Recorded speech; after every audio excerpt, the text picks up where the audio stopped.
I have done it. I think I've cracked the code that Oda has been laying down for the past few chapters for us with Brooke's backstory, and it all leads to him being a holy knight. I repeat, Brooke was a holy knight. And I know that sounds absolutely crazy with the current context we know of Brooke right now, of where he has been, what he has done, and his opinions on the Holy Knight. We have seen him interact with some, and it's honestly wild with his past that we now know in context of him being a Holy Knight. But it all makes sense when you put everything into scheme, and that is what I plan to do on here today. I plan to walk you through Brooke's life and where I feel that the backstory is going and my theory that I have for Brooke. So, that being said, let's jump right into that. And guys, this is absolutely crazy because this has turned Brooke's character on its head for me. So to begin my theory, let's go back and let's talk about the characters we know in Brooke's story right now in the past. So he is on Asperia and he is the corpse leader of the Kingdom Guard for Asperia and the King. And we all know Leuven. He looks a lot like Rox. So there's been a big theory going around, not just in the community, but in just the One Piece fan base itself, and not just the theorizing community, that Leuven is a Davy. And this would just make so much sense just based on his personality, his looks, his nose. His nose is identical to Teach's. And also, he has a similar hairstyle to Rox. He just looks like all the Davies that we have seen in the story so far, and it would be really, really hard to tell me that he isn't a Davy. So keep that in mind. We also have Candel. Candel was a guard that held the same exact position that Brooke held. And she left that position to go become queen. And there's been a lot of similarities just in her appearance, the sound effects that she has had when she has been introduced to Holy Knights. She has the same sound effect that she has to Mihawk, and Mihawk is a speculated Holy Knight for the longest time now. And her clothes reminisce when Shanks and Shamrock were in the Holy Land when they got introduced as the twins and as the Holy Knights in training. So keeping that in mind, we then have Shuri. This is present day Gunko. She is the one that has been the Emu vessel. She is the one with the double colored eyes. She is extremely important to this theory. So as we don't know much of Shuri, more that she is a potential celestial dragon in Davy genetically, and that she's the Emu vessel. And I think that is very important. I think Candel was sent on a mission to infiltrate a potential Davy family and have a child with a Davy to become a genetically suited vessel for Emu. We have seen with God, he's blanking me, Shanks' father, I forget his name. We have seen him go and infiltrate a Davy family and have a child, have two children. So we have seen it done, even though it hasn't been confirmed that Shanks is a Davy. I feel like not showing Shanks' mother's hair color, stuff like that. I feel like also Shanks' mother appearing on God Valley, there's so many similarities to them being a Davy. Even if they aren't a Davy, they still have sent a Holy Knight and a high-ranking Holy Knight in to have a child.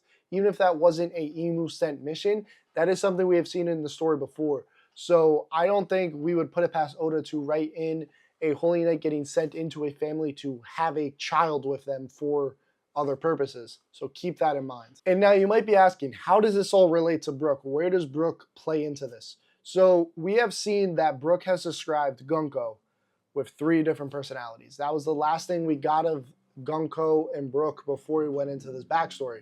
Brooke said it was the personality with Emu inside of her. It was her personality that she broke through to tell Brooke to run. And then it was her personality that he originally knew when she was a child. Keep that in mind.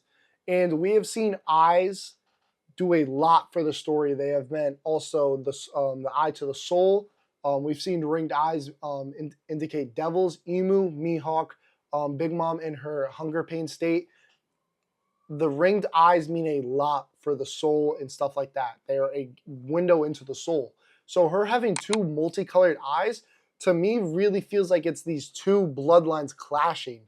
It's the really heavy Celestial Dragon bloodline, and it's the Davy bloodline just clashing in her body, and they're both equal. One can't take over the other, which is why she has these 2 different colored eyes. And I feel like that's very important, which goes into her genetically being suited to be an Emu vessel. But What does Brooke say when the last memory he has of Shuri Gunko?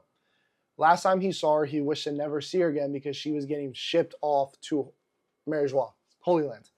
I think that, as we know, Brooke is obsessed with Candel. I think some way, somehow, Candel lost the plot of her mission. And Emu somehow got control of Gunko's body. And something happened to where Gunko, Shuri, either killed Candel or she did something to Candel that they had to go back to the Holy Land. And we see that's the last memory we see Brooke sees of Gunko, Shuri, and Candel.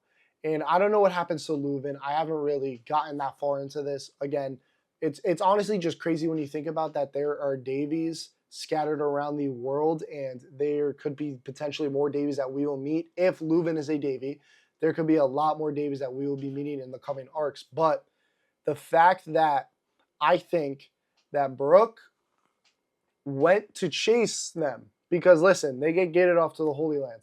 Brooke does not take this lightly. He is like, what is going on? And listen, he goes there. He makes a deal similar to Harold. He's like, listen, if you give them up, I will become a God's Knight for you. He does this, right? And now, why do I think he's a Holy Knight? There's been nothing to really point to that. Let's go back to the first manga introduction of Brooke, also in the anime.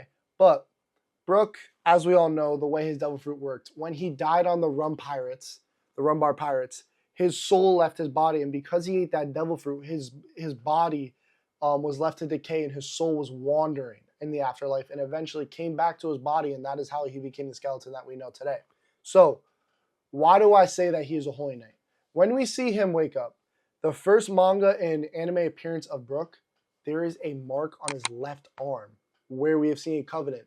It looks like he slashed open his clothes to check if he still had the covenant mark. So we could potentially see Brooke sell himself out, similar to how Harold did it, similar to how we've seen all the other Holy Knights do it. And he sells himself out to Emu to basically bargain for their life. And in doing so, again, Emu could take over Gunko and do something to Brooke, and that is why he has these bad memories of Gunko. But I also think that that is how Brooke became a Holy Knight. And I really do feel like Brooke is our way into the Holy Knights. We have seen him talk to them. He is the most knowledgeable about the Holy Knights that we have seen on the crew, besides maybe Jinbei. But I don't even think Jinbei has as much knowledge. Just like stuff that's publicly known and stuff like that, with being a higher up in the political world, with him being a former warlord. But with Brooke being a past Holy Knight, that opens a lot of doors for not only the Straw Hats, but just the readers to get an insight into what the Holy Knights are. And even though I don't think Gunko will become a Straw Hat, she will be an important asset to us learning more about Emu and just Mary's Wall and what has been going on. Because if she can somehow get her memories back, if we get her outside of that flash freeze, she will be an important asset to knowing what is going on. We could potentially have access to Emu's memories because, again, Emu was inside Gunko. But let's bring it all back. I'm kind of rambling. Let's bring it all back. So let's talk about the key points of this theory. We have Brooke being a Holy Knight. We have Brooke selling himself out to bargain for Candel in Gunko's life, because I think that Emu did something in Gunko's body to Candel that kind of made Brooke like freak out, because he has an intense love for Candel that has been stated in the 3 chapters we have seen of this backstory. So, and then I also think that Candel is a Holy Knight that infiltrated the Davy family to birth Gunko for Emu. I think there is a genetic component that Emu needs to basically breed these vessels. Again, we have seen that she needs these vessels. When she pulled out her grimoire of magic, we saw Eris's name on the grimoire. We don't know where Teach's mothers went. She could be another vessel. That's also why we haven't seen her. We only seen her in the grimoire name last time we saw Eris. So there's a genetic component tied back to Davies with like this bloodline. And we've also seen another like prevalent character go in, infiltrate a family, and have children with them because of their blood. This isn't a new theme to the story. So we have seen it done. And when we first see Brooke, he slashes his left arm where the covenant mark is. We have seen intentionally what arm the covenant mark is on to connect it back to Shanks, to connect it to Harold. So we know what a slashed mark means. And with Brooke going back to his decayed body in his soul form, he had to make sure that he wasn't still had that covenant. And I also thought it was very interesting because I felt like Brooke, seeing what he has done in these 3 chapters in the flashback, I felt like Brooke was much more powerful than what he was led on to be in Thriller Bark. So for him to not only have a covenant mark, that means I feel like even though he didn't have the covenant mark when we're seeing him right now, I feel like removal of that covenant mark kind of zapped him a lot of his energy. And it's really, really interesting where they're going to go from here. I definitely do think Brooke is a holy knight. I definitely do think Gunko was genetically bred to be a vessel of Emu. But I felt like this whole situation with Brooke having these Gunko infested, like awful memories are definitely manipulated by Emu. And I feel like this is the whole plan. I don't know where Oda will take his character from there, but I definitely do feel like this is where the flashback is building up to, and this is where Brooke's character will go on from there. And I'm extremely excited because even though, again, I don't think Gunko will be a Straw Hat, she will be an incredible asset to the crew and to the readers to figuring out what is going on in not only the Void Century, but with Emu in that lost time. So that is my theory on how I believe Brooke is going to be a Holy Knight and how that's basically all going to tie back in. And I'm so excited to see how that goes and where Oda is going to take that.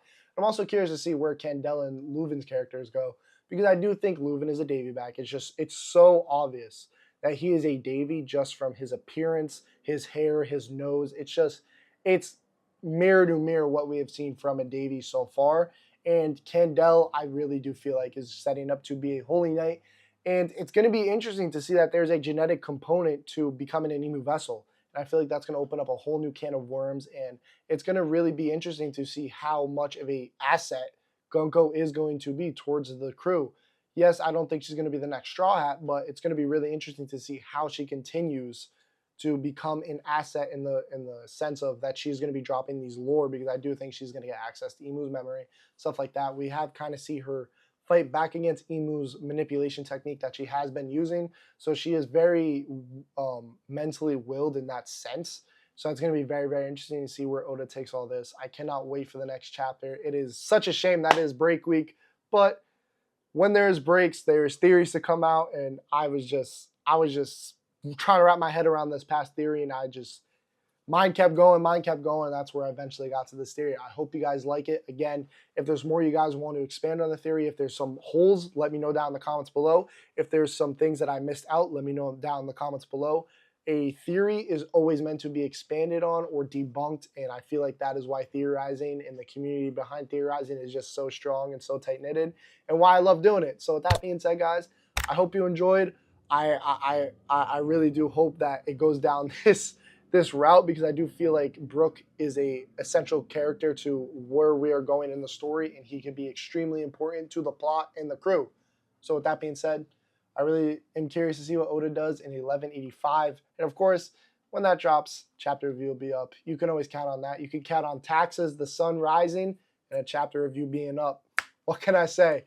With that being said, I'll catch you guys in the next one. Peace, y'all.